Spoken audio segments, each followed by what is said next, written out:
que hay al final del libro un diálogo ficticio, pero probable, entre estos dos personajes, Fray Servando Teresa de Mier, que lo hace mi padre, y yo, que interpreto a don Miguel Ramos Arizpe. Leí el libro, leí el diálogo, le hice unas adecuaciones despacio a la escena, al diálogo, lo corté un poco, era un poco largo, un poco denso, pero muy interesante, no por ello no digno de interpretarse y representarse, pero pensando en el público sobre todo, hice una adaptación de 1 hora y 10, es un diálogo entre estos dos maravillosos personajes, y es una plática sobre todo de dos temas básicos, el tema de la religión y el tema de la política. En el tema de la religión se analiza y se reflexiona sobre lo que dijo Fray Servando Teresa de Mier el 12 de diciembre de 1794 en la Basílica de Guadalupe. Era una ceremonia muy especial porque era conmemorar los 263 años de la aparición de la Virgen. Y era la primera vez que la Iglesia de la Nueva España invitaba a un criollo, a un doctor en teología, un políglota, un hombre muy erudito, un hombre muy preparado, y un fraile dominico, Fray Servando Teresa de Mier. Lo invitaron y dijo un discurso verdaderamente revelador, sorpresivo, y un poco subversivo para la época, ¿no? para la época y para la No, y hasta la fecha sería subversivo. Sí, se le fueron encima, a la yugular, como dicen, ¿no? A la yugular.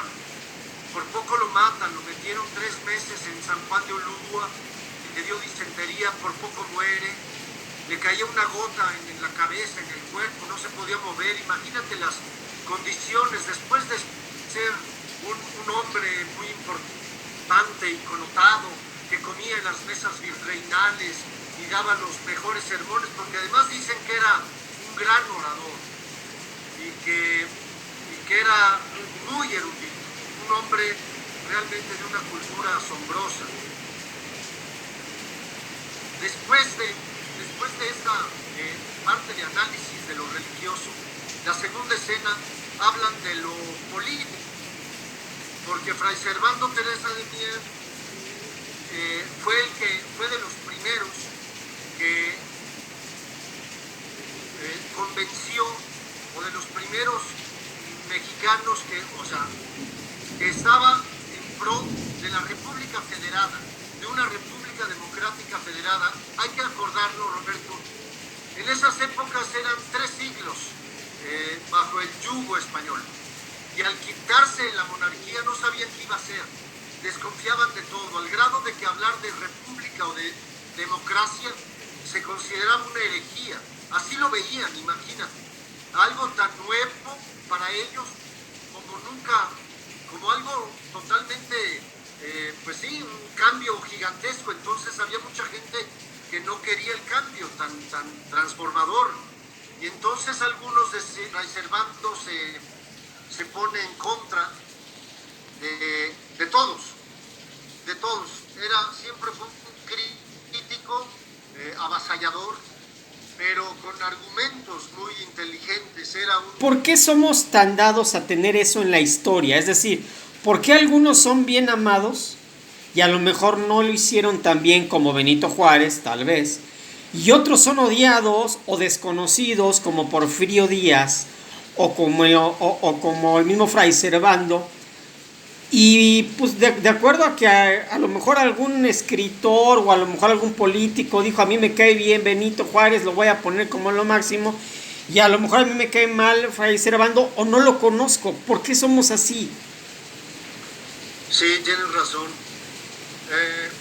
No sé, mira, te voy a responder con un pedazo del diálogo. En la parte final de la segunda escena, que es donde reflexionan acerca de lo político, Fray Servando hace una muy dolorosa comparación entre lo que está sucediendo en la República Federada de los Estados Unidos y la República Federada Mexicana. Hace una muy cruel comparación en la que se va hasta lo religioso. Y él dice que ellos son protestantes y el protestantismo es una religión menos subyugada como la religión católica. Ellos son protestantes, los españoles son católicos. Ellos vienen de familias unidas, los españoles ya están desunidos desde que llegan a México, y es una raza desunida, conquistada por los árabes desde antes, es una raza distinta. Ellos son cultos, ellos son, piensan, trabajan, tienen la costumbre del trabajo. En cambio los mexicanos son flojos, son incultos, son poco trabajadores, no les importa mucho el futuro. En cambio a los que vienen de esta nación maravillosa que es inglesa, que traen una cultura y hace una comparación que dice, bueno, caramba, no cabe duda que es visionario, se entiende muy bien pero el futuro, pero también entiende muy bien su presente. Es un personaje, y yo creo que por eso se adelanta a su tiempo, porque sabe, conoce también la cultura del mundo, se permea, por ejemplo, en Francia. Imagínate cuando llega a Francia, estoy hablando de 7 años después de 1795. O sea, México todavía no se ha independizado y ella está viviendo la Revolución Francesa. La libertad, la igualdad, la fraternidad, son palabras que él no conoce porque no se aplica eso en la política. En la Nueva España es una monarquía igual que la de los Luises, ¿no? Entonces se está dando este cambio a nivel mundial, ¿no? Y él lo vive, y por eso quiere ese futuro para México, ¿no? O sea, Juan Ignacio, sí, es una obra histórica, es una obra cultural, es una obra de arte contigo, que eres su primer actor, y con una leyenda viva, bendito Dios, de la cultura mexicana, como tu papá, don Ignacio López Tarso. Ahora bien, sí. La pregunta sería esta. ¿Es más difícil para ti que hacer comercializar esta obra, que si fuera una comedia, que si fuera un drama, que si fuera algo así, digamos, algo así más de chocha, ¿no? Más de vamos a echar relajo y todo eso? Sí, yo te entendí.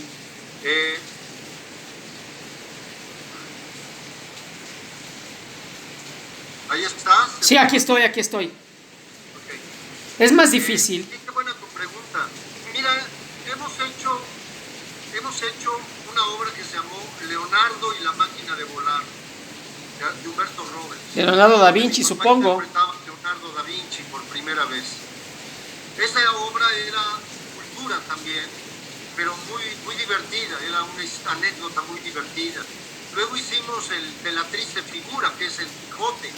Ahí también pues es cultura, estamos hablando de un texto muy hermoso, escrito por Miguel de Cervantes Saavedra. Después hicimos Macario, la adaptación de la película que hizo mi padre al teatro. Nos fue muy bien también, es una obra que todo el público de alguna manera la conoce muy bien en México. Cualquier mexicano ha visto Macario, la película. Luego hicimos Melville en Mazatlán, la historia de Herman Melville, el autor de Moby Dick. Luego hicimos El canto del cisne, de Anton Chekhov. Como podrás ver, todos los textos son de calidad, son streamings, pues no quiero decir artísticos, pero sí muy teatrales. Y son comerciales, es decir, la gente los adquiere. Son buenos textos, ¿no? No hemos hecho comedia así, no sé, vodevil, comedia más chistosona, no. Mi padre siempre se ha distinguido por hacer una carrera teatral. Sí ha hecho comedia, desde luego, pero muy buenas comedias, no sé, Molière, muy buenas comedias, ¿no? Entonces, él me ha dicho, me dice, ¿qué más podemos hacer? Le digo, no sé, papá, ya no hay mucho. Después de Anton Chekhov, pues ya no hay mucho que escoger, no hay muchas obras como para dos personajes y no salir de casa, porque todo lo hacemos aquí en casa, Roberto. El streaming es muy casero. Lo grabo con el iPad y queda con la luz del comedor y, en fin, es una cosa muy casera. No tenemos los estudios ni los recursos de una gran productora de televisión, ¿no? Lo hacemos aquí y es un producto casero, ¿no? Para el público. Entonces nos ha llevado a descubrir tratar de hacer televisión, ¿no? Curioso, mi padre ha hecho toda la televisión del mundo y sin embargo nunca la había producido, nunca la había hecho él en sí, ¿no? Ahora estamos pues editando, arreglando el streaming que tenga una cortinilla temática, tenemos a un chico que nos ayuda en la edición, que nos hizo favor de grabar la obra, en fin, siempre necesitamos, tú sabes qué complicado es todo esto del iPad y la edición, y yo muchas cosas no las sé, entonces este chico lo ha hecho muy bien, la edición es de él, se llama Axel va a invitar a la gente, Axel es el anfitrión, digamos, de López Tarso en tu casa, va a recibir al público en las convivencias virtuales en vivo. Ya ves que las cuestiones de Zoom, si no te pones muy bien de acuerdo entre 50 personas, puede ser un caos, porque todo el mundo puede tener su micrófono abierto y ya valió más la conversación, ¿no? Entonces, Axel los va a recibir, va a decir estas recomendaciones, va a ir dando la palabra, y son convivencias que hemos tenido maravillosas, lo vamos a volver a hacer ahora. O sea, sí es comercial, sí es, la gente sí lo quiere, sí lo adquiere. Sí, claro que lo adquiere. Ahora, Claro que lo adquiere. Pero nada más podemos recibir 50 personas, no podemos recibir más por cuestión del Zoom y por cuestión de tiempo, porque le damos un par de minutos a cada persona, ¿no? Para que no se haga muy largo. Pero hemos tenido muy buenas experiencias y eso de alguna manera, estar en vivo con el público, aunque sea virtual, es muy atractivo porque, bueno, como cuando uno sale del teatro, de dar función, siempre hay gente que te espera con el celular para la foto, para el autógrafo, en fin, ¿no? Para el comentario. Entonces, en estos streamings, ahí sucede más o menos lo mismo. Que sea virtual, pues es en vivo. Juan Ignacio, ¿qué tanto le ha pegado al arte, a la cultura o al espectáculo la pandemia? Mucho, no tienes idea cuánta. El público no sabe cuántos millones de pesos y de dólares de todos los países, no nada más es en México.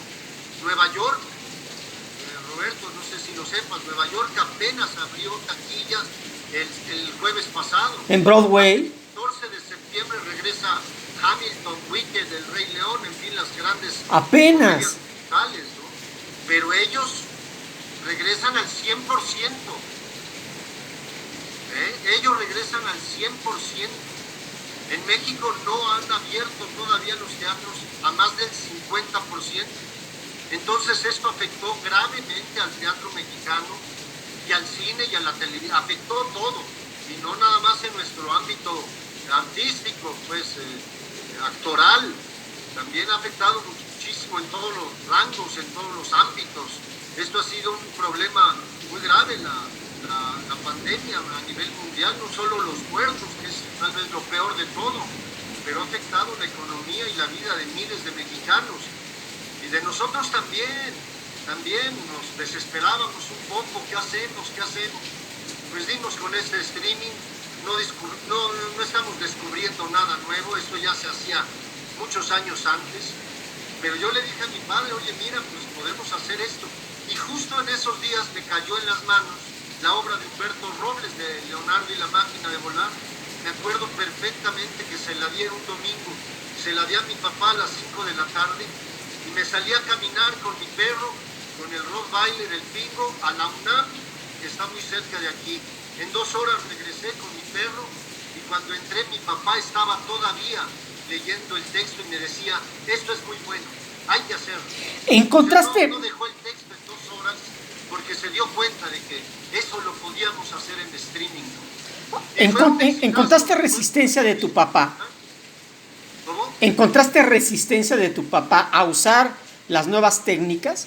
¿O al contrario, tu papá dijo, vamos, hay que aprovechar lo que tenemos? Mucho entusiasmo. Lo que pasa es que tanto para él como para mí Era era algo nuevo. totalmente desconocido. No teníamos, yo no tenía la menor idea de cómo se hacía esto. Di por casualidad con estas empresas que venden boletos, di con Boletópolis, y ellos me dieron toda una cátedra, me dijeron, mira, se hace así, así, así, así, tienes que tener esto, esto y esto y esto, y me aclararon mucho las dudas que tenía, y fuimos con Boletópolis, y seguimos con Boletópolis, a pesar de que tuvimos un altercado muy sonado en las redes, porque tumbamos la plataforma de Boletópolis en agosto del año pasado.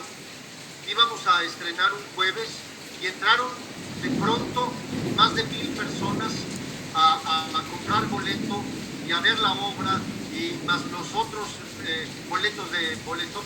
Se vino abajo el sistema, eso fue un jueves, y ofrecieron una disculpa y dijeron que pues, nunca les había pasado, pero que López Tarso había tumbado el sistema, ¿no? Entonces, ¿qué te digo yo?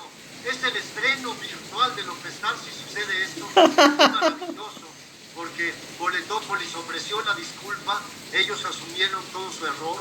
Yo pensaba que había sido mi error. Yo dije, ¿qué está pasando aquí? Yo pensé que era culpa mía, ¿no? Apreté un botón equivocado. Sí, fue muy angustiante, pero ellos se portaron muy gentiles y según ellos, con este término me dijeron, ya robustecimos la plataforma, señor Aranda, Sí, es ya cierto. no va a volver a suceder. Y efectivamente ya no ha vuelto a suceder y ha sido una plataforma muy buena. Ellos nada más venden el boleto, ellos no transmiten, transmito yo a través de otra plataforma. Y luego la convivencia se hace por la plataforma de Zoom. Entonces, vamos de 3 plataformas, esto el público no lo sabe, pero bueno, el público que compró el boleto, pues ya ves que hay 2. El de 200 es nada más para ver la obra, y el de 500 es para convivir. ver la obra y luego tener la convivencia. Quiere decir que te mandan el boleto, le picas el día y la hora, ves el streaming, y cuando ya está acabando el streaming, te llega una liga de Zoom. Le picas ahí y te va a recibir este chico del que hablaba, Axel, que es nuestro anfitrión. Él recibe al público, dice estas recomendaciones básicas para poder tener una sana convivencia donde todos nos podamos entender y oír muy bien. Y comienza la convivencia. Entonces, realmente, ¿qué te digo yo? La pandemia no detiene la vida artística o cultural o la vida del entretenimiento. La pandemia no debe detenernos, nos detuvo un tiempo, nos sacó de la cancha, nos hizo foul, nos tumbó a la lona, en fin, pero mira, la pandemia empezó en marzo y López Tarso debutó en streaming en agosto, de modo que no pasó tanto tiempo, hubo tiempo para entender este mecanismo, estudiar la obra y sobre todo qué es lo que sabemos hacer nosotros, crear un personaje, porque a pesar de que sea una lectura dramatizada, interpretamos lo más sinceramente que podemos a un personaje. Entonces hay creación de personaje, sobre todo manejo de tonos, en fin, la pausa. Estamos sentados, ¿sabes? No hay maquillaje, no hay vestuario, no hay tocados, no hay utilería, no hay nada. Bueno, un poco de utilería y un poco de escenografía, pero párale de contar y es una lectura.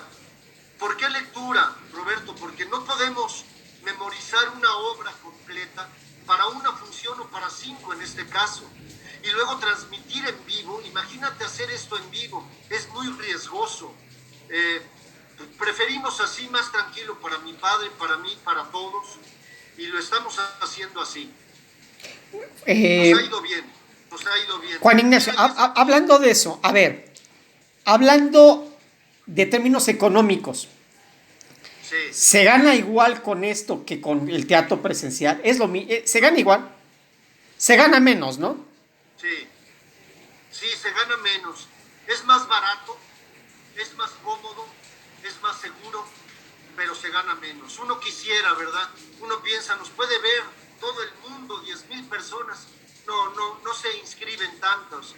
hay mucha gente que le tiene miedo a esto, a lo virtual, a comprar un boleto, a que una empresa que no conocen como Boletópolis les pida su tarjeta de crédito.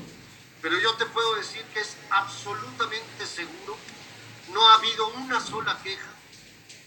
Los errores que han habido los ha cometido el público porque no se dan cuenta a la hora de comprar el boleto, ¿no? Ellos pensaron que compraron el de 200 a las 7 y no compraron el de 500 a la 1.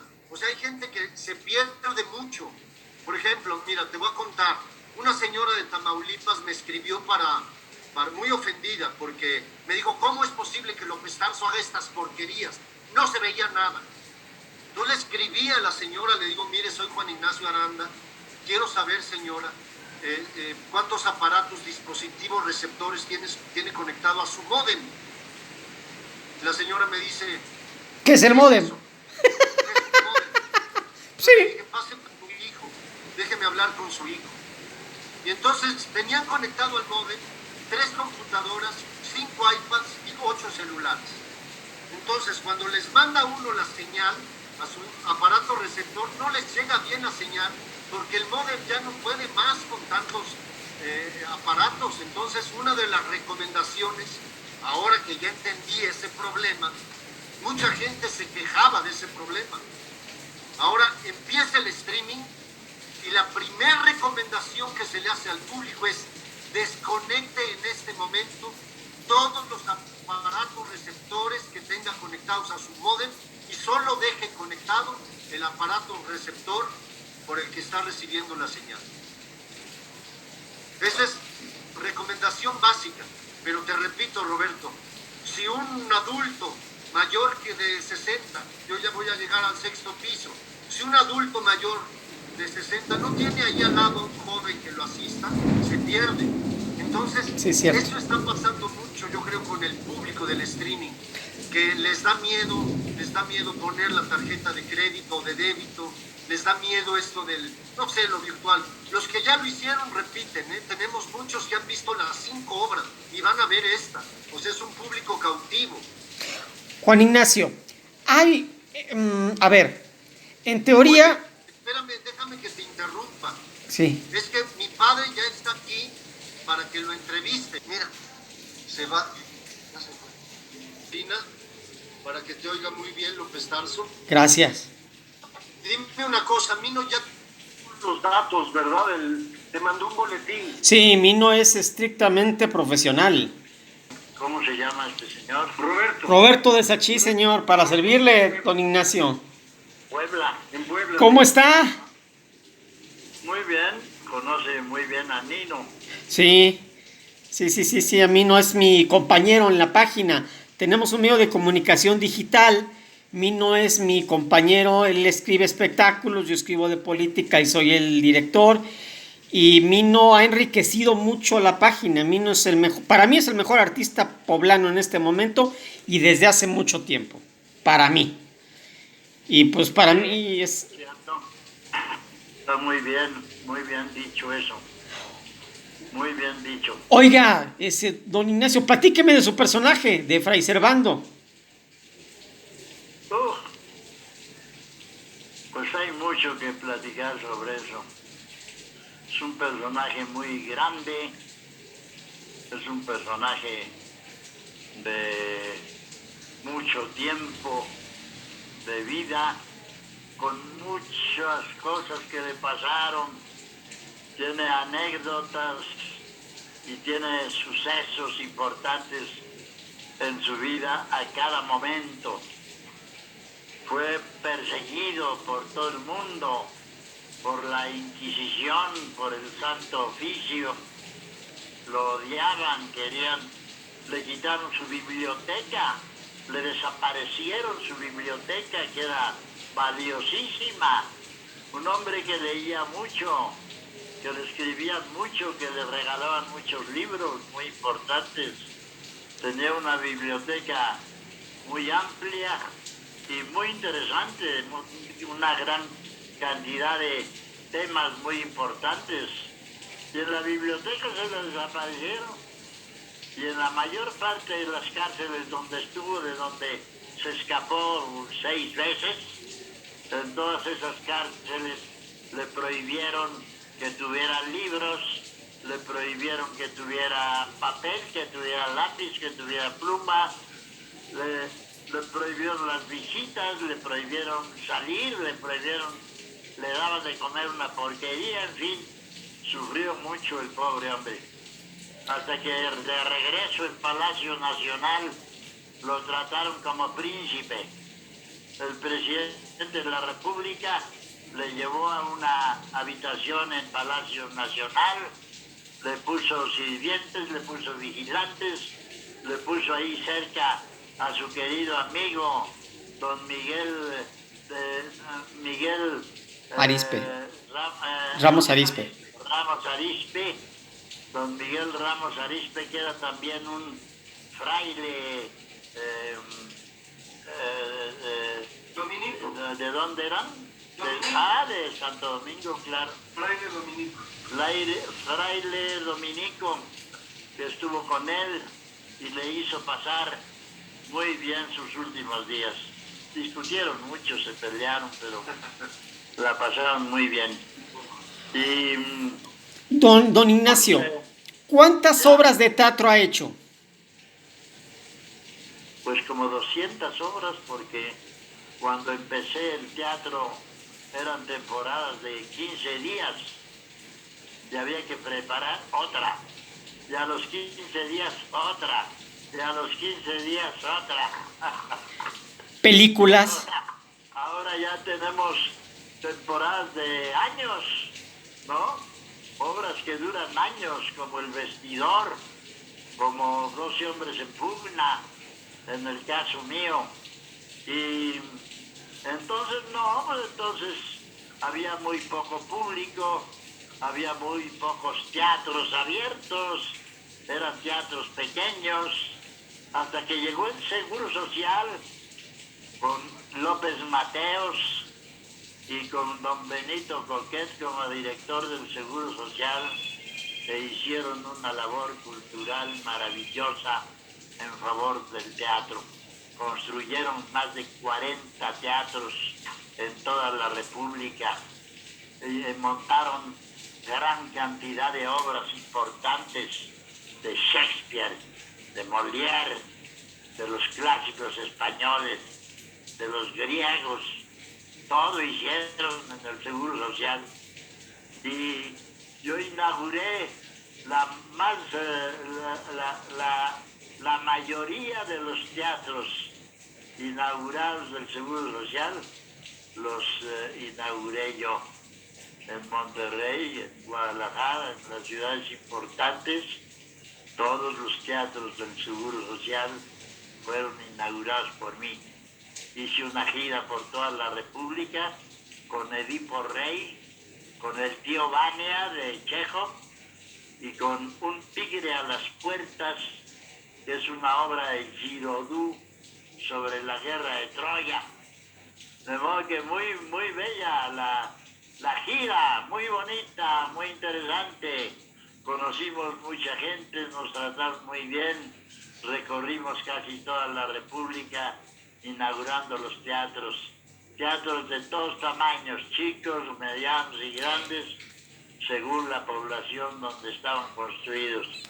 Hicieron muchos teatros. ¿Y películas cuántas ha hecho? Hicieron en la Ciudad de México, que también hubo que no solo inaugurarlos, sino ocuparlos. El Teatro Tepeyac, el Teatro Hidalgo, el Teatro el Xola, en fin, yo menciono 3 y fueron 7 los teatros que construyeron en la Ciudad de México. Esa fue una época brillantísima para el teatro en México, que duró desgraciadamente 6 años. Nada más. Todavía somos un país raro. Cada 6 años hay que empezar todo de nuevo, aunque sea del mismo partido, como era cuando el PRI era el que dominaba, que era el PRI, todos los candidatos del PRI eran los que ganaban. Entonces también, cada 6 años era una nueva manera de hacer las cosas. No nos hemos acostumbrado a la continuidad en los hechos, a la continuidad en la labor que se hace en favor del público. No hay continuidad, cada 6 años cada quien lo quiere mejorar y cambia todo. Y se acabó y hay que empezar de nuevo. Así fue entonces. Esos 6 años se perdieron absolutamente para todo. Usted ve Hace muy poco tiempo, con un nuevo director del Seguro Social, que me invitó a hacer una gira para ver los teatros, la mayor parte de los teatros ya semidestruidos, abandonados, una gran inversión criminalmente echada a perder y tirada a la basura. Eso es criminal verdaderamente. Desperdiciaron ahí millones de pesos. Bueno, esto fue hace